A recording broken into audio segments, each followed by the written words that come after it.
Hello student, आज हम financial statement के बारे में बात करेंगे। बिजनेस जो लोग करते हैं वो दो टाइप की एक्टिविटी बिजनेस में होती है। यहाँ पे लिखा है मैंने टाइप्स ऑफ एक्टिविटी। जो टाइप्स ऑफ एक्टिविटी है उसमें इकोनॉमिकल एक्टिविटी है और दूसरा नॉन इकोनॉमिकल एक्टिविटी। जो इकोनॉमिकल एक्टिविटी होती है, जो मनी मेजरमेंट के रिगार्डिंग होती है, उसको हम इकोनॉमिकल एक्टिविटी बोलते हैं। और यहाँ पे विदाउट एनी मॉनेटरी गेन यानी कि फीलिंगलेस लविंगनेस उससे जो करते हैं वो नॉन इकोनॉमिकल एक्टिविटी है। बिजनेस में इसको रिकॉर्ड करते नहीं है। तो जो इकोनॉमिकल एक्टिविटी है उसको कैसे रिकॉर्ड करेंगे? तो सबसे पहले कोई भी ट्रांजैक्शन जो बिजनेस में होता है उसकी जनरल एंट्री होती है, उसको जनरल में या फिर उसकी सब्सिडरी बुक में उसको रिकॉर्ड करते हैं। सब्सिडरी बुक यानी कि जैसे कि परचेस बुक होती है, सेल्स बुक होती है, purchase return, sales return, cash book, वो सब बुक में उसके रिकॉर्ड करते हैं। बाद में उसकी लेजर पोस्टिंग होती है। लेजर में उसको पोस्टिंग करने के बाद उसके बैलेंस निकालते हैं, क्लोजिंग बैलेंस, फिर बनता है ट्रायल बैलेंस, और ट्रायल बैलेंस में से डेबिट और क्रेडिट बैलेंस निकालने के बाद बनता है फाइनल अकाउंट। तो final account of sole proprietorship है, उसकी डेफिनेशन यहाँ पे मैंने लिखा है कि financial statement are organised summaries of detailed information of financial position of an enterprise. क्या लिखा है ये? Financial statement are organised summarise of detailed information of financial position of enterprise या फिर एनी बिजनेस, यानी कि कोई भी जो बिजनेस है उसकी जो इंफॉर्मेशन है, फाइनेंशियल पोजीशन कैसी है, वो हमें ये फाइनेंशियल स्टेटमेंट से मिलता है। जो फाइनेंशियल स्टेटमेंट होते हैं उसमें दो तरह के फाइनेंशियल स्टेटमेंट इंक्लूडिंग है। एक ट्रेडिंग एंड पीएनएल अकाउंट है, trading account and profit and loss account, and दूसरा है बैलेंस शीट। तो फिर क्वेश्चन यहाँ पे वो है कि ये फाइनेंशियल स्टेटमेंट बनाने की जरूरत क्यों पड़ती है हमको? इसके पीछे ऑब्जेक्ट क्या है? यानी कि कोई भी लोग बिजनेस कर रहे हैं, जो सोल प्रोप्राइटरशिप है, पार्टनरशिप है, कंपनी है, कोई भी उसके टाइप से, तो वो लोगों को बिजनेस में फाइनेंशियल स्टेटमेंट बनाने की रिक्वायरमेंट क्या है? तो सबसे पहला फाइनेंशियल स्टेटमेंट बनाने का ऑब्जेक्ट है to know the gross profit और ग्रॉस लॉस, यानी कि आप जो बिजनेस कर रहे हैं, जो परचेस कर रहे हैं, सेल्स कर रहे हैं, उसमें से आपको ग्रॉस प्रॉफिट कितने मिले, बिजनेस के परचेस के एक्सपेंस कितने हैं, वो सब डिटेल से यहाँ पता चलेगा। फिर टू नो नेट प्रॉफिट और नेट लॉस, यानी कि आप प्रॉफिट एंड लॉस अकाउंट बनाओगे तो वहां से आपको पता चलेगा कि बिजनेस का नेट प्रॉफिट और नेट लॉस क्या हुआ, यानी कि बिजनेस के एक्सपेंस क्या है, इनकम क्या है, वो पता चलेगा। फिर है to know financial position of any enterprise, यानी कि कोई भी बिजनेस एंटरप्राइज है उसकी फाइनेंशियल पोजीशन क्या है, यानी कि वो इसकी फाइनेंशियल पोजीशन में उसकी एसेट क्या है, उसकी लायबिलिटीज क्या है, उसकी कैश क्या है, वो यहां से पता चलेगा। और लीगल रिक्वायरमेंट, जो भी बिजनेस में इकोनॉमिकल एक्टिविटी कर रहे हैं उन सभी को कोड ऑफ कंडक्ट, जो लीगल रिक्वायरमेंट होती है फाइनेंशियल स्टेटमेंट बनाने की, उसके और से वो फाइनेंशियल स्टेटमेंट की वजह से वो इनकम टैक्स रिटर्न फाइल कर सकते हैं। तो ये सब फाइनेंशियल स्टेटमेंट बनाने की रिक्वायरमेंट होती है।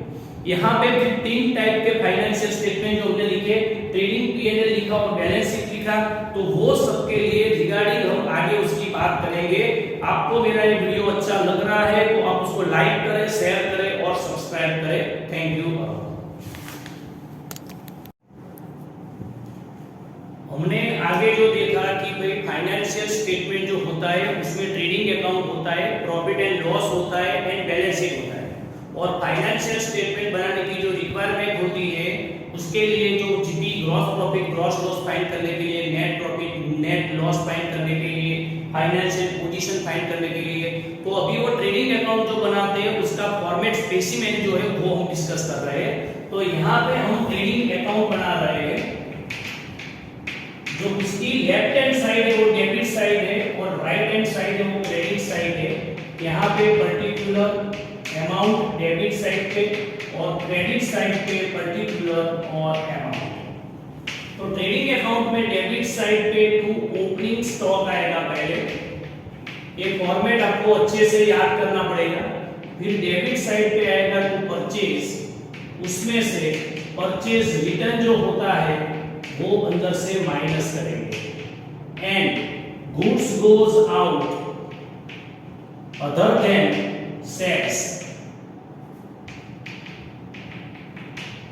तो उसमें क्या आता है, अदर देन सेल्स में goods withdrawn for personal use होता है।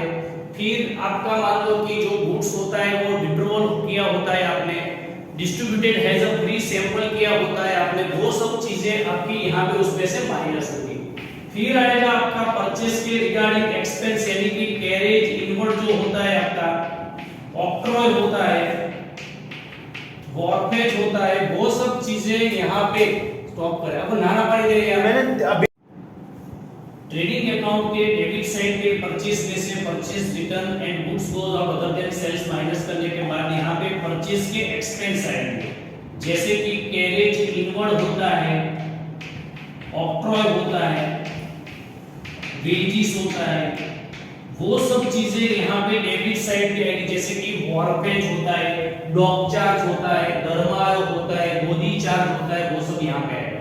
क्रेडिट साइड पे आपको यहाँ पे सेल्स लिखना होता है, उसमें से सेल्स रिटर्न जो होता है वो आपका माइनस होगा एंड क्लोजिंग स्टॉक यहाँ पे आपका आएगा। फिर के ट्रेडिंग अकाउंट को हम क्लोज करते हैं, यानी कि क्रेडिट साइड का टोटल जो ज्यादा है, डिफरेंस डेबिट साइड पे आ रहा है, तो उसको हम ग्रॉस प्रॉफिट बोलेंगे। और इससे ऑपोजिट हो जाता है, जैसे कि डेबिट साइड का टोटल ज्यादा है, डिफरेंस क्रेडिट साइड पे आ रहा है, तो वो हमारा ग्रॉस लॉस है। उसके बाद जो सेकंड स्टेटमेंट आता है वो है हमारा प्रॉफिट एंड लॉस अकाउंट। ये जो प्रॉफिट एंड लॉस अकाउंट है उसी में ट्रेडिंग अकाउंट के जैसे ही डेबिट और क्रेडिट दो साइड होती है। यहाँ पे particular amount, particular and amount, ये क्रेडिट और ये डेबिट। यहाँ पे बिजनेस के जितने भी हमारे एक्सपेंस होते हैं वो सब डेबिट साइड पे आएंगे और इनकम जो होती है वो सब क्रेडिट साइड, यानी कि जो ट्रेडिंग अकाउंट क्लोज करके जीपी होता है वो यहाँ पे आएगा, और क्रेडिट साइड पे जितनी भी इनकम होती है, जैसे कि डिविडेंड रिसीव होता है, रेंट रिसीव होता है, डिस्काउंट रिसीव होता है, फिर बैड डेट रिटर्न होती है, तो वो सब हमारी इनकम है वो क्रेडिट साइड का है। और डेबिट साइड पे बिजनेस के जितने भी एडमिनिस्ट्रेटिव एक्सपेंस होते हैं, फाइनेंशियल एक्सपेंस होते हैं, सेलिंग डिस्ट्रीब्यूशन के एक्सपेंस होते हैं, वो सब यहाँ पे डेबिट साइड पे आएंगे, जैसे कि एग्जांपल के तौर पे salary, advertisement expense, discount allowed, commission जो पे करते हैं हम, contribution to provident fund, contribution to provident fund. फिर वो बैड डेट का चार्ट का फॉर्मेट होता है, bad debt trial balance, bad debt adjustment, BDR adjustment की होती है, माइनस बीडीआर ट्रायल बैलेंस की होती है। ये सब हम यहाँ पे ट्रेडिंग अकाउंट में डेबिट साइड पे लिखेंगे।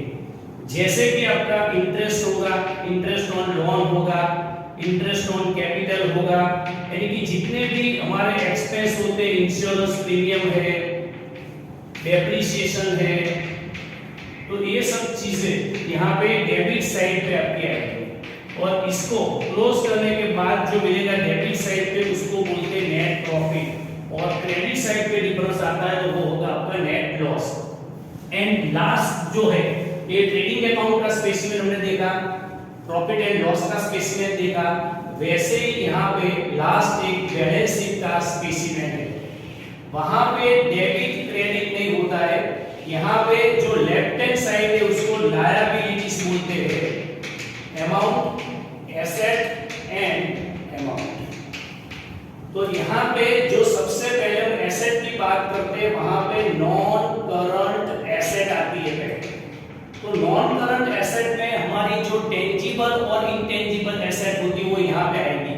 तो टेंजिबल और इनटेंजिबल यानी कि जिसमें गुडविल है, पेटेंट है, ट्रेडमार्क है, कॉपीराइट है, सॉफ्टवेयर है, वो सब हमारी इनटेंजिबल है।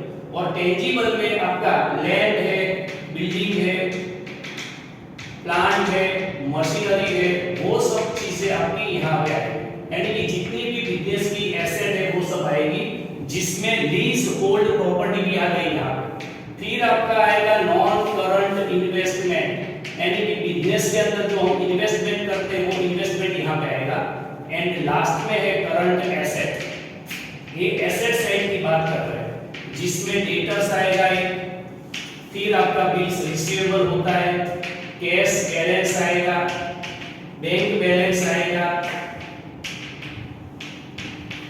फिर प्रीपेड एक्सपेंस होते हैं हमारे वो यहाँ पे आएंगे। वो सब हमारी क्या है, करंट एसेट है।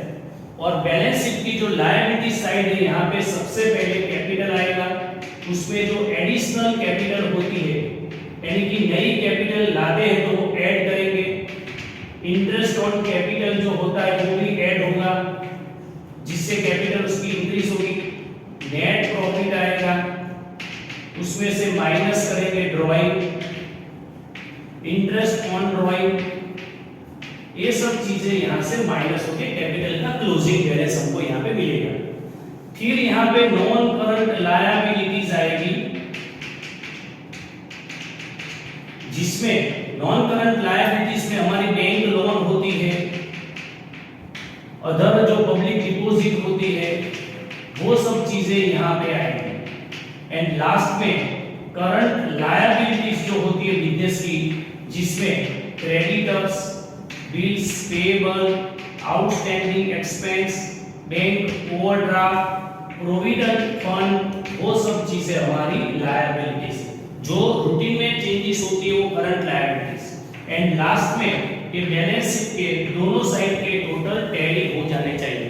यानी कि आपको ये चैप्टर करने के लिए पहले ये ट्रेडिंग अकाउंट का जो स्पेसिमेन है वो, प्रॉफिट एंड लॉस का जो स्पेसिमेन है और बैलेंस शीट, वो सब आप अच्छे से आपको प्रिपेयर करने हैं पहले फाइनेंशियल स्टेटमेंट।